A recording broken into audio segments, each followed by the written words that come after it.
तो आज हम पढ़ने वाले हैं कंप्यूटर। कंप्यूटर आपने अपनी डे टू डे लाइफ में बहुत जगह देखा होगा, जैसे कि पीसीज देखे होंगे, पर्सनल कंप्यूटर जो यहाँ फोटो लग रखी है इसकी, और आपने देख रखे होंगे मोबाइल फोन हो गए, और बहुत तरह के पीसी आपने अपने डे टू डे लाइफ में देखे होंगे। तो आज हमने सिर्फ क्या करना है, उसी को पढ़ना है, ठीक है।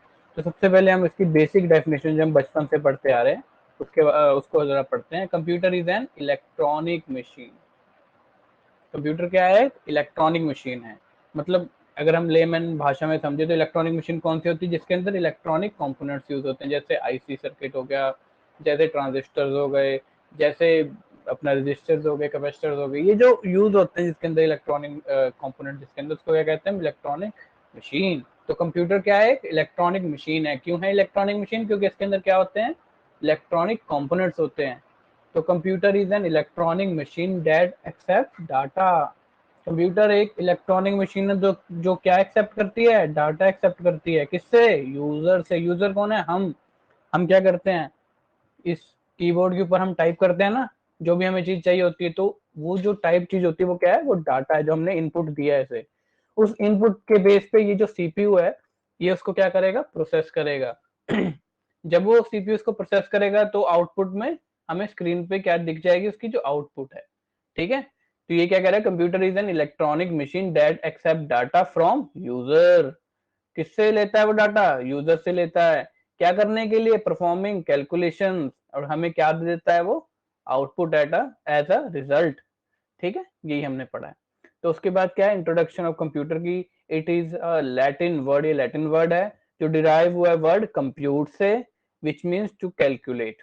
ठीक है, क्योंकि जो पहला आप अभी आगे जाके पढ़ोगे जब मैकेनिकल एरा के अंदर की जो पहला एक कंप्यूटर, एक मैकेनिकल डिवाइस यूज हुआ था तो कैलकुलेटर की तरह ही यूज हुआ था। इसी करके उस टाइम इसका वर्ड रख दिया था टू कंप्यूट, जिसका मतलब था टू कैलकुलेट। ठीक है, हम इसकी थोड़ी एडवांस डेफिनेशन आगे पढ़ लेते हैं। कंप्यूटर इज अ मशीन और device that performs processes calculation and operation. मैंने क्या आपको क्या कहा था कि हम क्या देते हैं? यूजर इसको क्या देता है? इनपुट देता है। किसमें? डाटा के बेस में। फिर ये क्या करता है? उस पर प्रोसेस करता है। क्या प्रोसेस करता है? उस पर कैलकुलेशन लगाता है, प्रोसेस करता है, ऑपरेशन जो इसके अंदर फीड है वो लगा देता है उसके ऊपर। ठीक है, प्रोवाइड ये देखो लिखा हुआ है इसमें यहाँ पे, that perform process calculation operation based on instruction provide by software या हार्डवेयर ऑफ प्रोग्राम।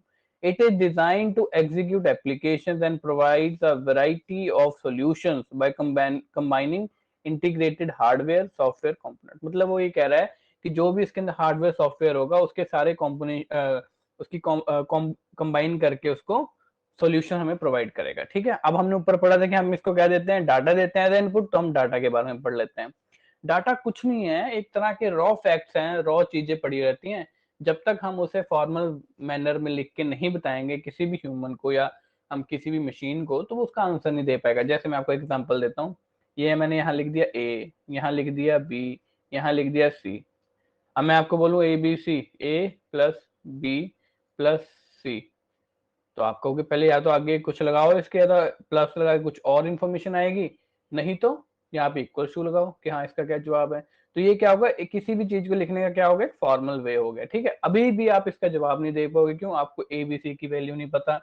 जब तक मैं किसी चीज में ए को 1 नहीं लिखता, या बी को 2 नहीं लिखता, या सी को 3 नहीं लिखता, तब तक आप नहीं कह सकते इसका आंसर 6 है। ठीक है, तो क्या है? जो डाटा है ना, वो एक तरह का रॉ फैक्ट्स है, जिसको मैं क्या करता हूँ? इनपुट देता हूँ फॉर्मल वे में लिख के। और मैं जब इसको फॉर्मल वे में लिख के देता हूँ तभी कैलकु जो अपना कंप्यूटर है वो इसको क्या करता है? प्रोसेस कर सकता है। चलो हम डेफिनेशन पढ़ते हैं। It can be defined as a representation of facts, concepts और instructions in a formalized manner. Formalized manner समझ गए आप? which should be suitable for communication, interpretation and processing by human और इलेक्ट्रॉनिक मशीन। जब तक हम किसी इंसान को भी फॉर्मल वे में नहीं बताएंगे तो क्या करेगा? उसका आंसर वो नहीं दे पाएगा। तो मशीन तो बात ही कुछ और है। ठीक है, इसको कैसे रिप्रेजेंट करते हैं डाटा को? या तो हम इसको क्या करते हैं? अल्फाबेट्स में लिखते हैं, या न्यूमेरिक में, या स्पेशल कैरेक्टर्स में। ठीक है, अब हमने क्या करा था? जब भी हमने इनपुट दी, जब इनपुट दे दी हमने, तो सीपीयू ने क्या करा? उसे प्रोसेस करा, उसके ऊपर क्या लगाए? ऑपरेशंस लगाए। उसके बाद हमें क्या मिला था? आउटपुट मिली थी। आउटपुट क्या, हम आउटपुट को एक नया वर्ड दे देते हैं यहाँ पे, इंफॉर्मेशन, क्योंकि हमें इंफॉर्मेशन मिल गई थी हमारे आंसर की, ठीक है। It is the organize or classified data which has some meaningful values.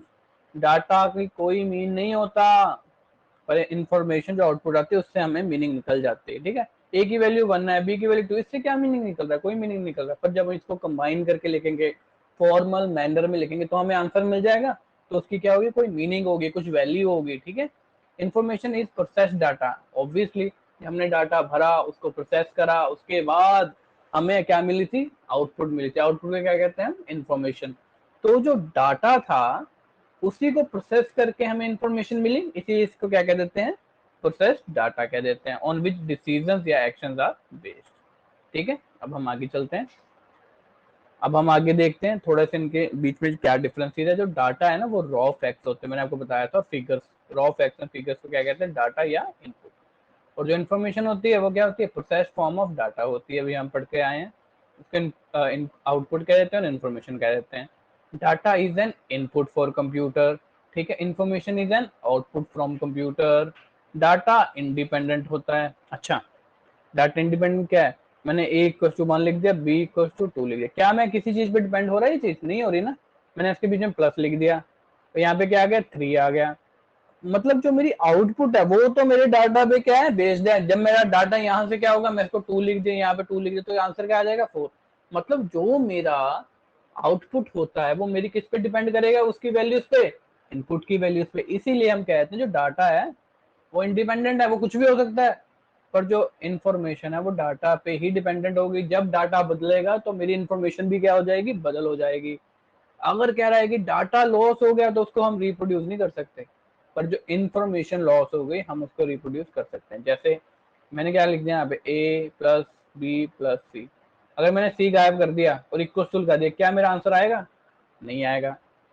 अगर मैंने ए प्लस बी प्लस सी लिख दिया और मैंने इसकी वैल्यू अपनी ए की वैल्यू 1, बी की वैल्यू 2, सी की वैल्यू 3 ली, तो यहाँ पे क्या आएगा, 6 आएगा। अगर मैं इसको उड़ा दूं तो फिर ऑपरेशन लगाऊं तो मेरे पास आंसर आ जाएगा ना। बस इसी की बात कर रहा हूँ कि अगर डाटा लॉस हो गया तो वो दोबारा रिप्रोड्यूस नहीं हो पाएगा। पर अगर इंफॉर्मेशन लॉस होगी तो डाटा के बेस पे हम दोबारा उसे रिप्रोड्यूस कर सकते हैं। डाटा इज मीनिंगलेस, ये हमें पहले पढ़ चुके हैं, वैल्यू, उसकी कोई वैल्यू नहीं होती। पर जो इंफॉर्मेशन होती है वो मीनिंगफुल होता है और उसकी वैल्यू होती है, ठीक है। अब हम पढ़ेंगे कंप्यूटर कैसे डेवलप हुए। चलो, डेवलपमेंट के लिए सब पहले पढ़ते हैं, इसको हमने डेवलपमेंट को 2 एरा में बांट दिया, मैकेनिकल एरा और इलेक्ट्रॉनिक एरा। अब हम थोड़ी सी एक कहानी सी समझते हैं कि कैसे कोई चीज मैकेनिकल से इलेक्ट्रॉनिक में जाती है। तो आप सबने अपने घरों में एसी तो चला ही होगा, आजकल इतनी गर्मी है, एसी तो चल ही रहा है ना। एसी कभी सोचा आपने, एसी की इन्वेंशन कहाँ से हुई होगी? तो सोचो सोचो, तो आपने ध्यान दिया होगा कि हमारे घर में एसी से पहले क्या क्या होता था, कूलर होता था, ठीक है ना। डेजर्ट कूलर कहते हैं इसे, डेजर्ट कूलर था। अब सोचो उसकी इन्वेंशन कहाँ से हुई होगी, एक सीलिंग फैन से हुई होगी, है ना। सीलिंग फैन की इन्वेंशन कहाँ से होगी, याद करो। अब हम पहले क्या करते थे, एक हाथ में पंखा होता था उसे हिला देते थे, या किसी ने कभी पेपर को पकड़ के हिला दिया, कॉपी को पकड़ के हवा ले ली, है ना। तो ये क्या था, एक तरह का मैकेनिकल वे था हवा लेने का। आपने क्या करा, एक मैकेनिज्म हिलाया, लेफ्ट राइट, उससे क्या हुआ, मेरी हवा प्रोड्यूस हो गई, ठीक है। तो ज्यादातर इन्वेंशन में जो फर्स्ट स्टेज होती है ना वो हमेशा मैकेनिकल होती है, ज्यादातर केसेस में। मैकेनिकल वे में आगे हम क्या करते हैं, उसके एडवांसमेंट करते रहते हैं, करते रहते हैं, वो आगे आगे आगे जो भी हमें चीज चाहिए उसके जो कंपोनेंट्स लगते रहते हैं वो मशीन बन जाती है। अगर उसके अंदर इलेक्ट्रिकल कंपोनेंट्स लग जाएंगे तो आगे जाके वो क्या बन जाएंगे, मैकेनिकल से इलेक्ट्रिक मशीन बन जाएगी। अगर उसके अंदर इलेक्ट्रॉनिक कंपोनेंट लग गए तो क्या बन जाएगी, इलेक्ट्रॉनिक मशीन लग जाएगी। हम पढ़ के क्या आए, कंप्यूटर क्या है, इलेक्ट्रॉनिक मशीन है। मतलब मैकेनिकल से कहाँ गया होगा वो, इलेक्ट्रॉनिक के अंदर, ठीक है। अब यहाँ पे एक और कहानी हम याद करते हैं। आजकल भी आप देखोगे सबसे ज्यादा मैन्युफैक्चरिंग कहाँ हो रही है, चाइना में हो रही है। तो हम पीछे चल जाते हैं बहुत बहुत देर पहले, वहां पे सिल्क था, पेपर भी वहां बना है। तो वहां के जो मर्चेंट है ना, वहां के चाइनीज मर्चेंट का पैसा बहुत था। वैसे ही मैं आपको कह रहा हूँ, मुझे नहीं पता था नहीं था, बट मैं एक बात कह देता हूँ कि चलो मान लो, याद करने के लिए कि हमने मैकेनिकल अब वो पढ़ने हैं सारे मशीन्स पढ़ने, तो उसके लिए मैं आपको एक याद करा रहा हूँ कि मान लो कि चाइनीज मर्चेंट्स के पास बहुत पैसा था, उनको कैलकुलेशन करने में दिक्कत होती थी, कभी गलत हो जाता था, कभी ज्यादा दे हो जाता था, तो उसका नुकसान हो रहा था उन्हें। तो चाइनीज मर्चेंट ने क्या करा, चलो एक मशीन बनाते हैं। मशीन बनाते हैं किस चीज के लिए, कैलकुलेट करने के लिए जो पैसा उनके पास आ रहा है। तो उन्होंने क्या करा होगा, सबसे पहले कौन सी बनती है हमेशा, मैकेनिकल मशीन बनती है। तो उन्होंने किया, एक मैकेनिकल डिवाइस बना लिया कैलकुलेशन करने के लिए, जिसको हम क्या कहते हैं, अबेकस। ठीक है, मैं आपको दिखाता हूँ, ये अबेकस ऐसा लगता है अबेकस। ठीक है ना, ये आपने बचपन में यूज करा ही होगा। ठीक है, इसके अपर पार्ट को क्या कहते हैं, हेवन कहते हैं, लोअर पार्ट को क्या कहते हैं, अर्थ कहते हैं। ठीक है, फिर दोबारा मैं वही कहानी रिपीट करता हूँ। चाइनीज मर्चेंट से पैसा बहुत कमा रहे थे, पैसे की कैलकुलेशन करने के लिए क्या करा, एक मैकेनिकल डिवाइस बना लिया कैलकुलेशन के लिए, उसका हमने क्या नाम दे दिया, अबेकस नाम दे दिया। ठीक है ये जैसे आप खुद देखो, ये एक फ्रेम है, इसके ऊपर क्या कर रहे हैं हम, कैलकुलेशन कर रहे हैं स्पीड्स को हिला के। तो इसको क्या कहते हैं, एक फ्रेम के ऊपर कैलकुलेशन हो रही है ना, तो इसका नाम उन्होंने क्या रख दिया था उस टाइम, कैलकुलेटिंग फ्रेम भी रखा था। ठीक है, हम पढ़ते हैं थोड़ा। चाइनीज इन्वेंटेड अबेकस इन 16th सेंचुरी। ठीक है, ये क्या था, हमारा पहला मैकेनिकल कैलकुलेटिंग डिवाइस था। इसका क्या नाम था, counting frame. It was a wooden rack which has metal rod beads mounted on them. ठीक है, और जो beads were moved by a abacus operator according to the some rules to perform arithmetic calculation. अब abacus आजकल भी use होता है, जैसे हमने आपको बताया। ठीक है, उसके बाद हम याद करते हैं कि चाइनीज मार्केट्स करने लग गए, फिर उन्हें एक और दिक्कत आ गई। क्या, वो क्या कर रहा था बेकस, हमारा अपना डेसिमल पॉइंट्स नहीं कैलकुलेट करता था।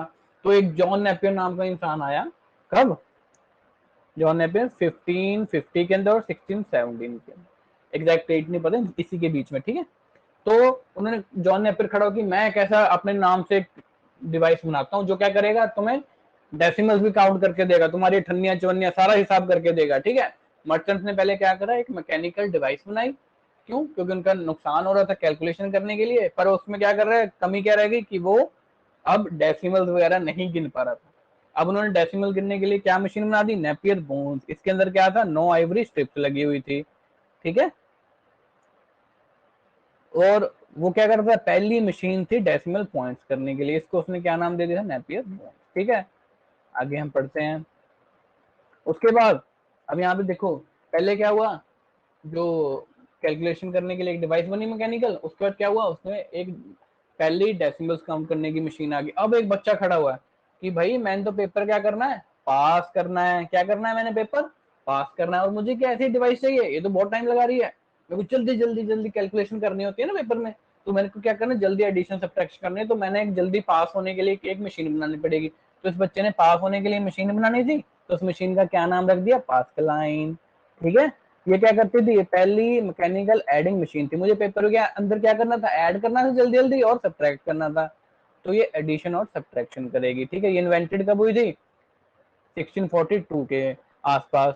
ठीक है, और एक फ्रेंच मैथमेटिशियन और फिलोसोफर थे वैसे पास्कल, जिसने इसकी इन्वेंशन की थी।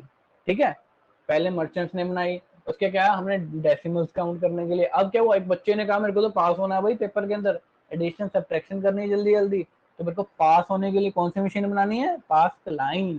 ठीक है, अब पास्कलाइन मशीन के अंदर थोड़े से क्या करे, उसने चेंजेस कर दिए, कोई और बच्चा आगे आगे, उसने क्या कहा, पास तो मैं हो ही रहा हूँ, हमने क्या करा, कभी भी हमारे पास कोई बैग आता है हम उसके ऊपर ड्राइंग बना देते हैं, कुछ चेंजेस कर देते हैं। वैसे ही थोड़े टाइम के बाद क्या हुआ, इसी मशीन के अंदर एक जर्मन, एक जो साइंटिस्ट थे, जर्मन साइंटिस्ट थे, उन्होंने क्या करा, उनका क्या नाम था, गॉडफ्रेड विलियम लेबस ने इन 1673 के अंदर उन्होंने क्या करा, इस मशीन के अंदर क्या लगा दिया, एक व्हील लगा दिया और एक रेकनर लगा दिया, फंकी बना दी ना मशीन। अगर फंकी बना दी तो उन्होंने कहा यार ये तो सब यूज कर रहे हैं, मैं क्या करते हैं यहाँ पे डिजिटल एक बना देता हूँ, स्क्रीन लगा देता हूँ, अच्छा लगेगा, डिजिटल आएगा। आपको डिजिटल और एनालॉग में पता है, चलो मैं बता देता हूँ फर्क क्या होता है। आपने अपने कभी एक्टिवा या बाइक चलाई होगी, तो उसके अंदर आगे स्पीडोमीटर लगा होता है, जिसके अंदर एक सुई होती है, यहाँ 0 से लेके 140 तक जाती होती है ज्यादातर, वो ऐसे मूव होती रहती है, वो क्या हमारा एनालॉग सिस्टम स्पीडोमीटर है। एक क्या होता है, आजकल आजकल तो हर एक बाइक में डिजिटल ही आ रहा है, 1 2 3 ऐसे लिखा हुआ आता है स्पीड आपकी, वो क्या आता है, हमारा डिजिटल हो जाता है। ठीक है ये जो लेबस ने व्हील थे, जर्मन साइंटिस्ट ने बनाया था 1673 के अंदर, क्या था हमारा, डिजिटल मैकेनिकल कैलकुलेटर था। डिजिटल क्यों था, उसने फंकी बनाने के लिए क्या कर दिया था, डिजिटल स्क्रीन लगा दी थी। ठीक है, अब हम आगे बढ़ते हैं, फादर ऑफ कंप्यूटर। कंप्यूटर के पापा कौन है? Charles Babbage. चार्ल्स बेबेज कौन है? कंप्यूटर के पापा। ऐसे चलो अब हम ऐसे याद करते हैं कि जब फंकी मशीन बन गई तो चार्ल्स बेबेज ने कहा कि भाई मैं तो क्या करूंगा, मैं तो एक ऐसी मशीन बना दूंगा, तुम तो टच कर करके व्हील घुमा घुमा के बना रहे हो, मैं तो एक ऐसी मशीन बनाऊंगा जो अपने आप जवाब दे। इन्होंने क्या करा था, दो मशीन बनाई थी, डिफरेंस इंजन और एनालिटिकल इंजन। ये 1820 के आसपास बनाई थी, ये 1837 में बनाई थी। डिफरेंस इंजन के अंदर क्या था, इन्होंने पाइप्स के अंदर से ना स्टीम गुजारी, और यहाँ पे क्या थे, जैसे वो व्हील हिल रहे थे, हम क्या कहते, पहले तो मैकेनिकली व्हील हिला रहे थे, इन्होंने क्या किया, स्टीम गुजारी और ये जो व्हील से ये मूव कराने शुरू कर दिए। ठीक है, तो ये कामयाब नहीं हुई क्योंकि आंसर इनके एक्यूरेट नहीं आ रहे थे उसमें, पर इन्होंने शुरू कर दिया था, इसीलिए इनको क्या कहते हैं, चार्ल्स बेबेज को क्या कहते हैं, फादर ऑफ कंप्यूटर कहते हैं। कंप्यूटर का पापा कौन? Charles Babbage. ठीक है, हम ये रे दर्शन कर लीजिए कंप्यूटर के पापा के, ये हैं चार्ल्स बेबेज।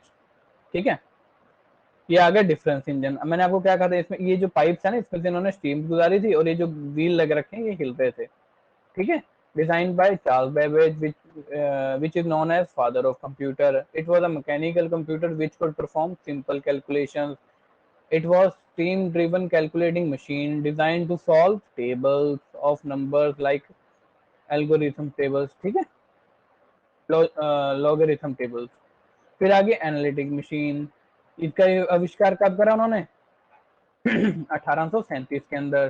ठीक है, ये परमानेंट मेमोरी इसके अंदर यूज हो रही थी एज अ स्टोरिंग कैपेसिटी में। ठीक है, और ये क्या करते हैं, it is a mechanical computing machine for automatic computation of mathematic tables. ठीक है, यहाँ पे याद आ गया हमें। उसके बाद क्या करें, हम एक बंदा याद करेंगे कि एक ना हरमन नाम का इंसान है, वो क्या कर रहा है, टेबल के ऊपर बैठा है। किसके ऊपर बैठा है? टेबल के ऊपर बैठा, और वो क्या कर रहा है, वो सेंसस कर रहा है। ठीक है, सेंसस कर रहा है, वो करते करते उसको इतना सेंसस डाटा आ गया, उसको गुस्सा आ गया, उसने क्या करा, टेबल के ऊपर क्या कर दिया, पंच मार के क्या कर दिया, होल कर दिया।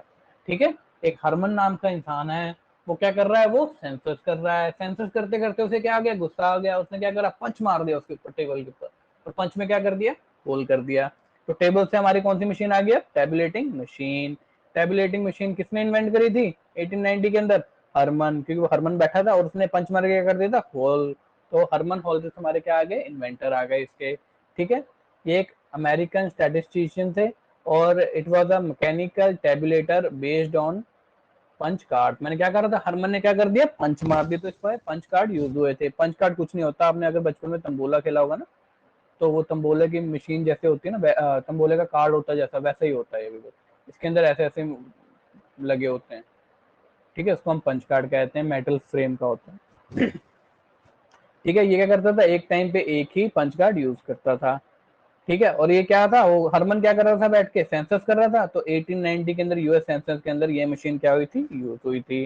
जो होलरिच थे, इन्होंने टेबलेटिंग कंपनी इन्वेंट कर दी, क्योंकि इतनी यूज हो रही थी, जब सेंसस में भी यूज हुई तो उन्हें कंपनी क्यों मैन्युफैक्चरिंग करनी पड़ेगी, हर जगह रखनी पड़ेगी, तो उन्होंने क्या है, एक इसी के नाम पे एक कंपनी शुरू कर दी। कौन सी? होलरिच टेबलेटिंग मशीन कंपनी। जो आगे जाके कौन सी कंपनी में नाम चेंज हो गया उनका, आईबीएम, इंटरनेशनल बिजनेस मशीन, इन 1924 के अंदर। ठीक है, आगे देखो, आगे मशीन आ गई मार्क वन। ठीक है, मार्क वन के अंदर क्या है, पहले तीन अक्षर क्या है, मार। अच्छा, अब यहाँ पे याद करो, एक इंसान खड़ा है, वो क्या कर रहा है, लड़ाई के अंदर है, वर्ल्ड वॉर के अंदर है, समझो। ठीक है, वो क्या कह रहा है, सबको मार मार मार मार, तू भी मार, मैं भी मारूंगा। उसके हाथ में क्या है, ऑटोमेटिक मशीन है। ठीक है, वो सबको कह रहा है मार मार मार मार मार। तो आगे क्या है, एक आदमी खड़ा है, वो क्या कर रहा है, वो इतने सारे बंदे जब कह रहे हैं मारो मारो मारो, ऑटोमेटिक मशीन से हमला कर रहे हैं, तो उसने हार मान ली। हार मान ली तो क्या करा, एक वाइट पेपर टेप से दिखा दिया कि मैं तो हार गया। ठीक है, मार्क वन से हमारी जितनी भी इंफॉर्मेशन थी इसमें याद हो गई है। तो आदमी के हाथ में क्या थी, ऑटोमेटिक मशीन थी, फुली ऑटोमेटिक मशीन। ठीक है, तो ये क्या थी, हमारी पहली फुली ऑटोमेटिक कैलकुलेटिंग मशीन थी। देखो कितनी बड़ी थी, पूरे कमरे में आ जाती थी, सेमिनार हॉल ही लग रहा है। तो ठीक है, the major change in the history of company computer began in, और हाँ, इनके जो इन्वेंटर थे वो कौन थे, हॉवर्ड एकन थे। ठीक है, अब ये वर्ल्ड वॉर टू के अंदर यूज हुई थी मशीन, तो ये कब हुई होगी, 1940 से लेकर 45 के बीच में। ठीक है, ये mark one computer build by IBM. IBM याद है आपको, जो टेबलेटिंग मशीन थी वो 1924 के अंदर कन्वर्ट हो गई थी आईबीएम के अंदर। ठीक है, और ये हार्वर्ड एक्ने ने, इन दोनों ने मिलकर इसको बनाया था। और जो हार रहा था बंदा वो क्या कर रहा था, पेपर टेप दिखा रहा था व्हाइट कलर की, तो ये इसके अंदर 5 पेपर टेप यूज हुई थी। ठीक है, चलो आगे बढ़ते हैं हम कि फादर ऑफ मॉडर्न, अच्छा मॉडर्न यहाँ पे आ जाएगा। फादर ऑफ मॉडर्न कंप्यूटर किसको कहा जाता है, एलन ट्यूरिंग को। ये सीधे फैक्ट्स हैं, आपको याद ही करने पड़ेंगे। Father of modern computer science किसको कहा जाता है, एलन ट्यूरिंग को। ठीक है, इन्होंने एल्गोरिथम कंप्यूटेशन लेकर आए थे, तो इसलिए इनको एल्गोरिथम का भी पापा कहा जाता है कंप्यूटर साइंस के अंदर। ठीक है, हमने क्या करा, सारे मैकेनिकल एरा की जितनी भी मशीन यूज हुई थी हमने सारी पढ़ ली। ठीक है, मैं आप पीछे आके दिखाता हूँ आपको, एक बार हम फिर रिवीजन कर लेंगे वहां पे। हाँ जी, ये आ गई। ये क्या करा मैंने, ये सारी मशीन याद करने की एक ट्रिक बनाई है, MLA दी पैंट। ठीक है, इसमें आपके सारे मैकेनिकल एरा की जितने भी मशीन थी वो सारी आ जाएंगी। चलो हम वो कहानी याद करते हैं। चाइनीज जो मर्चेंट थे उन्होंने जल्दी जल्दी क्या करना था, पैसा गिनना था, इसीलिए उन्होंने क्या करा, सबसे पहले कौन सा मशीन बनता है, हमेशा मैकेनिकल बनता है। तो mechanical first mechanical calculating machine कौन सी थी, अबेकस। अबेकस में क्या कमी थी, वो क्या करता, डेसिमल अठन्निया चवन्निया नहीं गिनता था। तो एक जॉन नेपियर नाम के इंसान आया, उसने क्या करा, एक नेपियर बोन्स नाम की एक मशीन बना दी। क्यों, उसके अंदर 9 आइवरी स्ट्रिप लगी थी और वो क्या करती थी, डेसिमल गिनती थी। ठीक है, उसके बाद क्या हुआ, एक बच्चा खड़ा हुआ कि भाई मुझे तो पास होना और क्या करना है, जल्दी जल्दी एडिशन और सब्ट्रैक्शन करने वाली मशीन चाहिए मुझे। ठीक है, तो उन्होंने कौन सी मशीन बना दी, पास्कलाइन मशीन। ये क्या थी, हमारी पहली मैकेनिकल एडिंग डिवाइस थी। जब ये बन गई तो उसको फंकी बनाने के लिए एक जर्मन, ठीक है, अपना लेबिस ने व्हील बना दिया, जर्मन उसने साइंटिस्ट ने, उसने क्या व्हील लगा दिया, एक रेकनर लगा दिया उसके साथ, और एक क्या करा, फंकी बनाने के लिए डिजिटल स्क्रीन लगा दी। तो क्या हमारा पहले ही डिजिटल कैलकुलेटिंग डिवाइस बन गया हमारा। ठीक है, फिर आए कौन, कंप्यूटर के पापा चार्ल्स बेबेज। उन्होंने 2 इंजन इन्वेंट करे, एक 1820 के अंदर, एक 1820 के अंदर, और एक 1837 के अंदर। ठीक है, डिफरेंस इंजन, इसके अंदर क्या, स्टीम निकाल के उन्होंने कहा तुम तो टच करते हो भाई, मैं तो टच भी नहीं करूंगा, तो ऑटोमेटिक बना दूंगा। स्टीम गुजारी, व्हील हिले, और क्या हुआ, हमारे आंसर आ गई। ऐसी सेम एनालिटिकल इंजन में उन्होंने करा। ठीक है, फिर क्या हुआ, एक हरमन नाम का इंसान था। हरमन नाम का इंसान था, वो क्या कर रहा था, टेबल पे बैठा हुआ था और क्या कर रहा था, सेंसस कर रहा था। ठीक है, सेंसस जब कर रहा था, उसको सेंसस करते करते क्या आया, सेंसस होता है जनगणना करना। ठीक है, तो सेंसस करते करते क्या हुआ, इतने सारा डाटा आ गया कि उसको गुस्सा आया, उसने क्या करा, इस टेबल पे गुस्से में आके क्या करा, पंच कर दिया और इसमें क्या कर दिया, होल कर दिया। तो हरमन हॉलरिथ इसके क्या हो गए, इन्वेंटर हो गए। इन्वेंटर हो गए, तो ये टेबल बैठे तो इसका नाम क्या हो गया, टैबलेटिंग मशीन। ठीक है, अब ये टेबल बैठे क्या कर रहा था, हरमन हरमन क्या कर रहे थे, एक सेंसस कर रहे थे। सेंसस में तो ये 1890 यूएस सेंसस के अंदर यूज हुए थे पहली बार मशीन। ठीक है, तो उन्होंने जब इतनी सेंसस के अंदर यूज हुई तो उन्होंने क्या कर दिया, ऑलरेडी टैबलेटिंग कंपनी बना दी। वो आगे जाकर 1924 में कौन सी बनी, IBM। जब IBM बनी 1924 के अंदर मार्क वन नाम की मशीन बना दी। अब मार्क वन ने जब मार्क वन बनी थी तो मैंने आपको क्या कहा था, क्या याद रखना है, सिर्फ मार याद रखना है। एक इंसान है, वो क्या कर रहा है, मार मार मार, वर्ल्ड वॉर के अंदर लड़ रहा है वो, और सबको कह रहा है मार मार मार, तू भी मार। उसके हाथ में क्या है, फुली ऑटोमेटिक मशीन है, वो सबको कह रहा है मार मार मार। तो यहाँ पे एक इंसान खड़ा है, वो डर गया इन सबसे, जब सबको उसी बोलेंगे मार मार, वो डर गया। तो इसने क्या करा, एक पेपर पंच अपनी टेप दिखा दी उसे, कि व्हाइट कलर की पेपर टेप दिखा दी कि भाई मैं तो हार गया। ठीक है, इसमें हमारे सारे मार्क वन के याद हो गए। ये हमारा अब मैकेनिकल एरा खत्म हो गया। अब हम आगे बढ़ते हैं, कौन सा, मैकेनिकल से किस में गया, कंप्यूटर, इलेक्ट्रॉनिक मशीन है, तो मैकेनिकल से इलेक्ट्रॉनिक एरा के अंदर आया ये। ठीक है, अब इलेक्ट्रॉनिक एरा की 4 मशीन है मेजर। एक है ENIAC, electronic numerical integrator and computer. एक है एडवैक, electronic discrete variable automatic computer. एक है यूनिवैक, यूनिवर्सल ऑटोमेटिक कंप्यूटर। एक है EDSAC, electronic delay storage automatic calculator. हाँ, अब आप कहोगे इतने कैसे कैसे नाम है, चलो इससे भी एक ट्रिक से इसको भी याद कर लेंगे, जैसे हमने मैकेनिकल याद करें। ठीक है, चलो सबसे पहले मैं इसका आपको इन्वेंटर याद कराता हूँ। आपने मूवीज तो देखी होगी, उसमें एक एक्टर है कौन, जॉन इब्राहिम। ठीक है, उसके बड़े बड़े क्या है, मसल्स हैं उसके, देखो ना मसल्स कैसे कैसे हैं उसके, ना उसके बड़े बड़े क्या है, मसल है, और वो क्या है, एक्टर है। अब आप कहोगे सर आपने तो गलत स्पेलिंग लिखे हैं, एक्टर तो ऐसे होता है, हमने ई से लिखना है, गलत लिखना है। हमने इन्वेंटरी याद करना है तो क्या करना है, हमेशा गलत लिख दिया हमने। तो एक जॉन इब्राहिम है, उसके क्या है, बड़े बड़े मसल्स हैं, क्या उसके बड़े बड़े मसल्स हैं, ठीक है। अगर उसके बड़े बड़े मसल्स हैं तो क्या है, वो एक्टर बन गया। थोड़ी देर बाद जब जॉन इब्राहिम बूढ़ा हो जाएगा तो क्या करेगा, एक न्यूमैन बन जाएगा, ठीक है। न्यूमैन बनेगा, वो क्या करेगा, थैली में कैलकुलेटर लेके जाएगा, कैलकुलेटर लेके जाएगा जिस क्यों, ताकि वो डिले ना कर जाए, ठीक है। बस इससे ही आपके सारे इसके इन्वेंटर याद हो गए। जॉन इब्राहिम से हमने क्या करा,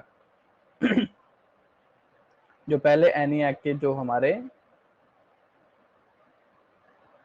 हमारे कौन थे, जॉन डब्ल्यू म्यूसले, म्यूसले मतलब मसल्स, मैंने आपको याद कराया था ना, वहां से जॉन इब्राहिम के बड़े बड़े क्या है, मसल्स हैं, और वो क्या एक एक्टर है। इससे हमारे इसके इन्वेंटर याद हो गए, John W Mauchly and J Presper एक्टर, ठीक है। और ये हमारे कौन सी इलेक्ट्रॉनिक एरा की मशीन थी, तो ये हमारी क्या होगी, पहली इलेक्ट्रॉनिक डिजिटल कंप्यूटर हो गया, ठीक है। जो एनियाक है, it was designed and primarily use to calculate artillery firing table for US army. US army के जो अपनी बैलिस्टिकल रिसर्च लेबोरेटरी, उसने इस मशीन को यूज करा, किस चीज के लिए, ठीक है, फायरिंग टेबल तो कर ही करे उन्होंने कैलकुलेट, और वेदर प्रिडिक्शन के लिए। ये क्वेश्चन बहुत बार आता है, किस चीज के लिए यूज हुई, यानी वेदर प्रिडिक्शन के लिए, एटॉमिक एनर्जी कैलकुलेशन के लिए भी, कॉस्मिक रे स्टडीज के लिए भी, थर्मल इग्निशन के लिए, सब चीज के लिए यूज है। बट ये याद रखना कि आर्मी बैलिस्टिकल रिसर्च लेबोरेटरी ने एनियाक को यूज करा, ठीक है। अब हम जरा याद करते हैं, अब इसके थोड़े से ना नॉमेनक्लेचर को भी याद करने की कोशिश करते हैं, ठीक है। देखो सबके नाम के पीछे क्या है, एक है, एक है, एक है, एक है, ठीक है। अब हम सबसे पहले दो मशीनों को अलग रखेंगे, एनियाक को और सैक को। सैक को तो मैंने क्या करा, एंड में क्या आ रहा है, ये सैक आ रहा है। सैक का मतलब क्या होता है, थैली। थैली क्या है, बैन है। इसी करके इसको तो हम क्या करेंगे, अलग रखेंगे। जो एनियाक है, ये एनी एनी की तरह नहीं है, मतलब किसी और की तरह नहीं है, ठीक है।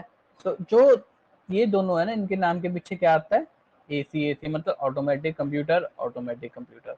एनी एनी की तरह नहीं है ये, ठीक है, किसी और की तरह नहीं है। तो यहाँ पे ए का मतलब क्या हो जाएगा, एंड, ठीक है। और ये कहाँ यूज हुई थी, आर्मी, ए फॉर आर्मी, ठीक है ना। ऐसे हम थोड़ा सा बनाना पड़ेगा ताकि हमें जल्दी जल्दी याद हो जाए। ई तो सबसे कॉमन है, इलेक्ट्रॉनिक। तो electronic numerical integrator and computer इसका नाम हो गया। तो सेकंड आ गई एडवैक। एडवैक से ई का क्या हो गया, इलेक्ट्रॉनिक। ए से क्या होगा, ऑटोमेटिक कंप्यूटर, क्योंकि ये तो दोनों सेम ही रहे ना, इसके लिए तो दोनों सेम है, ठीक है। इन तीनों के जो इन्वेंटर हैं वो तो वही हो गए, जॉन मसल, और वो क्या है, वो एक्टर है, जॉन इब्राहिम, है ना। ये तो इन तीनों के इन्वेंटर तो वो हो गए। फिर बाद में क्या हुआ, जॉन इब्राहिम न्यूमैन बन गया, उसके हाथ में क्या आ गई, थैली आ गई। थैली याद है ना, वो न्यूमैन बन जाएगा, थैली उठा के क्या कहता, डिले ना हो जाए, और उसकी थैली में क्या था, कैलकुलेटर था। इसी करके आपको ये भी याद हो गया, ठीक है। तो आगे चलते हैं। एनियाक हमने पढ़ लिया, अब हम पढ़ेंगे एडसैक। एडसैक का सिर्फ नाम और इन्वेंटर इंपॉर्टेंट है। एडवैक का, सॉरी, एड electronic discrete variable automatic computer, invented by John W Mauchly and JP एक्टर। जॉन इब्राहिम बड़े बड़े मसल्स वाला क्या है, वो एक्टर है, ठीक है। अब आ गए हम यूनिवैक पे। यूनिवैक का जो एसी है वो तो कॉमन है ना नेम, क्या है, ऑटोमेटिक कंप्यूटर। और यूनिव का मतलब क्या होगा, यूनिवर्सल। यूनिवर्सल जो बहुत जगह यूज हो रहा होगा, मतलब कमर्शियल वे में इसका यूज बहुत हुआ था। तो ये पहला जनरल पर्पस कंप्यूटर था फॉर कमर्शियल कंप्यूटर, ठीक है। इन्वेंटर तो सेम है, जॉन डब्ल्यू मुस्ले और जेपी एक्टर, ठीक है। इसमें क्या हुआ, स्टोरेज यूज हुई थी मैग्नेटिक टेप रील्स के अंदर, और सिर्फ 1 MB होल्ड करती थी उस टाइम पे। आज आप देख लो, जीबी जीबी को कुछ नहीं समझते, उस टाइम पे 1 MB भी बहुत थी, ठीक है। और लास्ट मशीन आ गई हमारी एड सैक। सैक मतलब थैली। जॉन इब्राहिम क्या बन गया था, न्यूमैन बन गया था, ठीक है, न्यूमैन बन गया था। वो थैली में क्या लेके जा रहा था, थैली के अंदर क्या लेके जा रहा था, कैलकुलेटर लेके जा रहा था। क्यों, क्योंकि वो डिले ना हो जाए, ठीक है। यहाँ से electronic delay storage automatic calculator, ठीक है। इनके इन्वेंटर कौन थे, जॉन न्यूमैन। और ये पहला कंप्यूटर था जो स्टोरेज कैपेसिटी प्रोवाइड करता था, ठीक है। यहाँ से हमारे सारे क्या हो गए, याद हो गए। Thank you.